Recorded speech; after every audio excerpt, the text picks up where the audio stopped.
सुहाग रात का राज भाग 2। मधु जो अभी तक बेसुध पड़ी है, उसके साथ जिस अजनबी ने सुहाग रात मनाई उसे वह जानना तो दूर, उसके चेहरे को भी नहीं पहचानती। मधु ने खुद को संभाला, जल्दी से अपने कपड़े पहन और कमरे की लाइट ऑन की।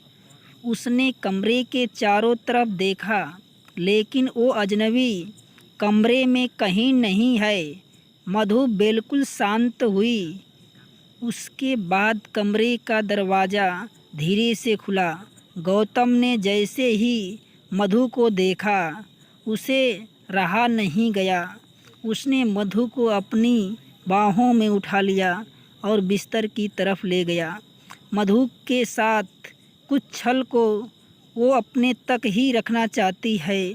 उसे डर है कि अगर गौतम को यह सब पता चलेगा तो वो उसे घर से निकाल देगा।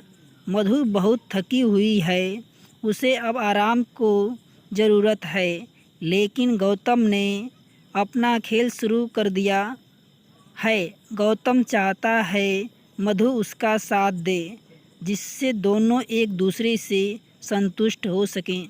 गौतम धीरे धीरे मधु के वस्त्रों को उतारता है। तभी अचानक गौतम की नज़र मधु के शरीर पर चोट के निशान पर पड़ती है, जो मधु को किसी अजनबी से मिलते हैं, जिसका वो चेहरा भी नहीं देखी। गौतम यह सब देखकर चौंक जाता है और इसका कारण पूछता है, आखिर यह चोट इसे लगी कैसे? मधु गौतम को एक मीठी प्यार की झप्पी देकर सब कुछ भुला देती है। दोनों प्यार की शैया पर जीवन के सुख भोग में लग जाते हैं।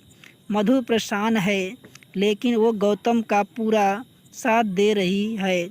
वो नहीं चाहती कि गौतम को उसकी पहली सुहाग रात के बारे में जरा सी भनक लगे।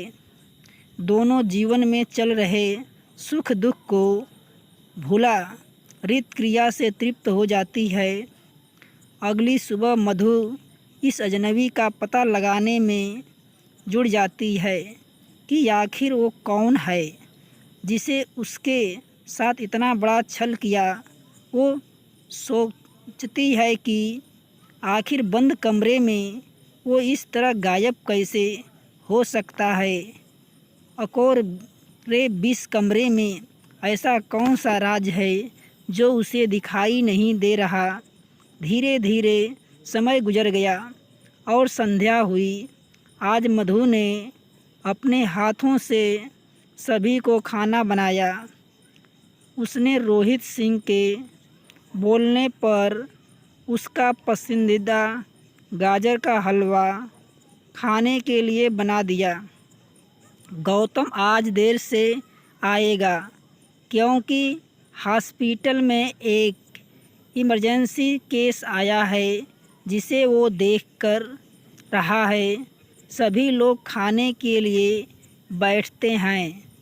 रोहित सिंह मधु को ज़बरदस्ती खाना खाने को पास बैठा लेता है। रोहित सिंह मधु को ज़बरदस्ती अपना मनपसंद का हलवा खिलाता है। उसके बहुत मना करने पर भी वो नहीं मानता।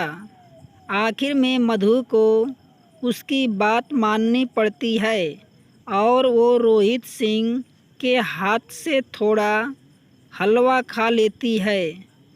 सभी लोग खाना खाकर अपने कमरे की तरफ सोने के लिए जाते हैं। मधु को आज कुछ अजीब लग रहा है। उसे बहुत तेज़ी से नींद आ रही है और वो सोने जा रही है। उसने जैसे तैसे अपना कमरा पकड़ा और धड़ाम से बिस्तर पर लेट गई। थोड़े ही देर में नींद आ गई और वो सो गई। मधु को कुछ अजीब लग रहा है। उसे महसूस हो रहा कि इसके साथ कोई संबंध बना रहा है। वो अपने ऊपर हुए सभी हमलों को महसूस कर रही है। मधु ने पूरा जोर लगा दिया, लेकिन उसकी आंखें नहीं खुल रही, उसके हाथ पैर काम नहीं कर रहे। ऐसा उसने पहले कभी महसूस नहीं किया। मधु लाचार बेबस होकर पड़ी है। सब कुछ जानने के बावजूद वो कुछ नहीं कर पा रही। उसे अच्छे से याद है कि उसने कमरे का दरवाज़ा अंदर से बंद किया है, लेकिन कोई इस तरह कैसे अंदर जा सकता, उसके साथ यह सब कर सकता है। कहानी ले रही नई मोड़। खुलेगा गुप्त राज जो मधु को कर रहे हैं मदहोश। मधु सुबह उठती है और देखती है कि दरवाजे की कुंडी अभी भी लगी हुई है। फिर आखिर उसके साथ ज़बरदस्ती रोमांस कौन कर रहा था? सोचती है वो अपने साथ हुई रात के उसे गंदे राज के बारे में समझ गई कि कोई तो है जो उसके साथ इस तरह की गंदी हरकत करता है, लेकिन लोक लाज की वजह से चुप है। आज वो देर से उठी। सबको थोड़ा अचंभा हुआ। सभी ने इसका कारण पूछा तो उसने सिर दर्द का बहाना बनाकर बात को टाल दिया। गौतम हॉस्पिटल से सुबह आया और नाश्ता करके जल्दी ही निकलने को बोलता है। सभी लोग एक साथ बैठकर सुबह का नाश्ता करते हैं। अब मधु मन ही मन रात में हुए उसे आश्चर्य भरी चरम सुख की खोज करती है कि आखिर उसके साथ ऐसा कौन कर रहा है और कैसे आज उसने अपने मन में ठान लिया कि कुछ तो राज है जो उसे छुपाया जा रहा है, जो उसको नहीं पता। धीरे धीरे समय बीतता और दोपहर के खाने के बाद सभी लोग अपने कमरे में आराम करने जाते हैं। मधु भी अपने कमरे में आराम करने चली जाती है। अंदर से कुंडी लगने के बाद इधर उधर देखने लगती है। उसे कमरे में कुछ अलग नहीं दिखता। परेशान होकर मधु बेड पर लेट जाती है। तभी अचानक उसे कमरे में रखी अलमारी, जो कि बहुत पुरानी है, जिसमें गौतम का ज़रूरी सामान रखा हुआ, उसके पास एक रिंग पड़ी हुई है जो कि उसने खाना खाते समय रोहित सिंह के हाथ में देखी थी। उसे अजीब लगता और वो संकोच में पड़ जाती है। फिर वो अलमारी को एक तरफ खिसकाने की कोशिश करती है। तमाम कोशिश करने के बाद वो इस काम में सफल हो जाती है। अलमारी के पीछे दीवार पर ऐसा कुछ नहीं है। मधु चिंतित है कि आखिर और रास्ता कौन सा है जहाँ से होकर रोहित सिंह आता है। तभी वो दीवार पर हाथों के निशान देखती है। मधु उन हाथों के निशान पर धक्का देती है और खिड़की खुल जाती है। मधु आश्चर्य से देखती हुई है कि आखिर यह रास्ता कैसे और कहाँ जाता है।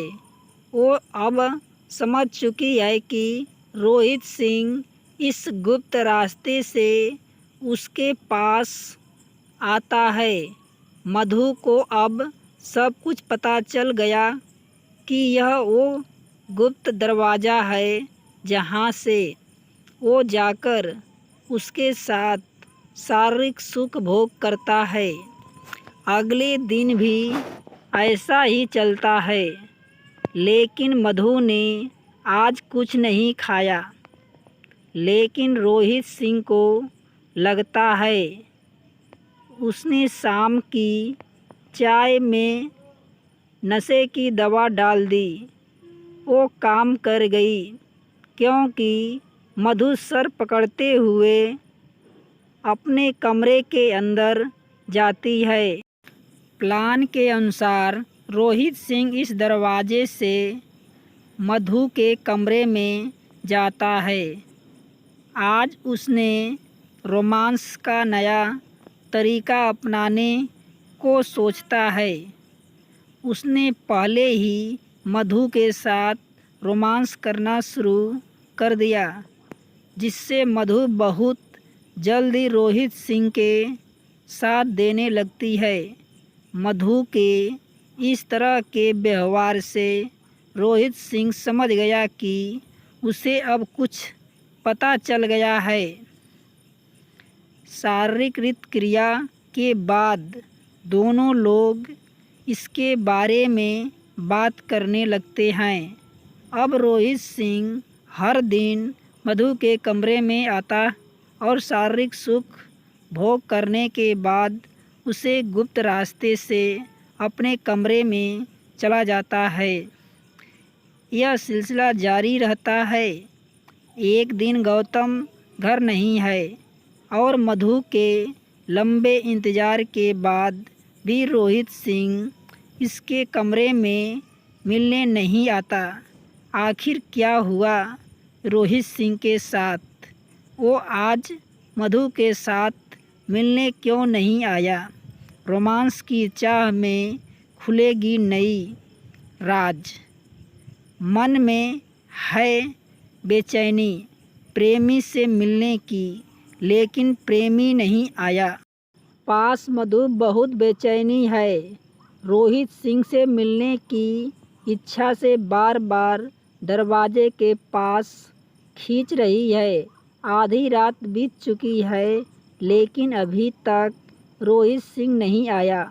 बिना भय से मधु तय करती है कि आज वो इसी खुफिया रास्ते से रोहित सिंह से मिलने जाएगी। गुफा के अंदर बहुत अंधेरा है। मधु सहमी हुई अंदर बढ़ रही है। सहमी हुई उस दरवाजे को खोज करती है जिससे होकर रोहित सिंह आता है। उसे सामने की तरफ से एक बिंदु के समान प्रकाश दिखाई देता है जो पहले नहीं था। मधु उसे प्रकाश की तरफ जल्दी से बढ़ती है। पास जाकर उसे एक खिड़की दिखाई देती है। मधु के चेहरे से प्रेमी से मिलने की ललक साफ देखी जा सकती है। खिड़की खोली, जल्दी से अंदर आती है। बेड पर सो रहे रोहित सिंह के सीने से जाकर लिपट जाती है। थोड़ी देर बाद मधु महसूस करती है कि उसके सिर पर कोई हाथ फेर रहा है। जैसे ही उसे ऊपर की तरफ देखा तो उसके सामने ऐसा हुआ जैसे कि उसके पैर जमीन से खिसक गए। सामने अपने पति को देखकर बेड से नीचे खड़ी हो जाती है। मधु को उसके देवर के साथ नाजायज़ संबंध के लिए गौतम से बुरा भला सुनाने लगता है और घर से बाहर करने की धमकी देते हैं। मधु अपने गरीब पिता के घर चली जाती है और गौतम नहीं रोकता। मधु को सज़ा मिल जाता है।